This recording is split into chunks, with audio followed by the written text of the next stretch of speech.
What limits a brand marketer's ability to connect with an influencer culture? I think two things really. One of them is fear, and the other is just lack of knowledge. I think they might want to, but don't know how.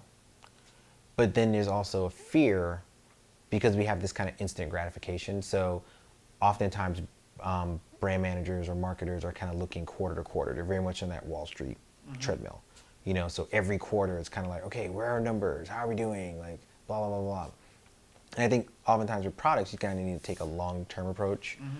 And influencer culture doesn't necessarily mean, like just because you do a bunch of events in this one quarter, doesn't mean that in the very next quarter, you're going to see this huge explosion in sales or whatever, however it is you're measuring the success of that. That's right. Sometimes it takes time, you know, to kind of, you know, really integrate what you're doing, get people to understand it, and then have the subsequent buy-in. As long as you're kind of in this quarter to quarter, moment to moment, you'll lose that game. Because influencer culture doesn't work that way.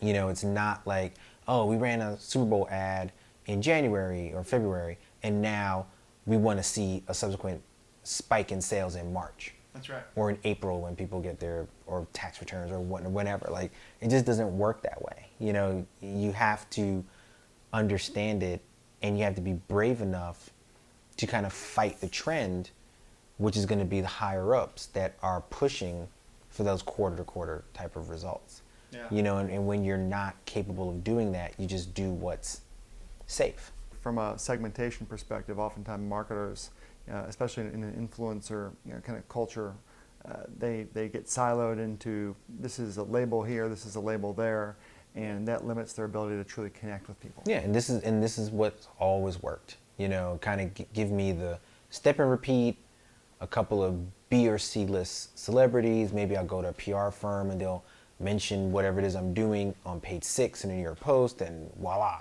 You know, so at the end of the year, when they're in their review and they're talking to their boss, and they can say, hey, boss, you know, look, I did all these things. Like, what more do you expect me to do? And the boss says, well, yeah, that makes sense. You know, we ran an ad during this, and we bought page time in this, and yeah, of course.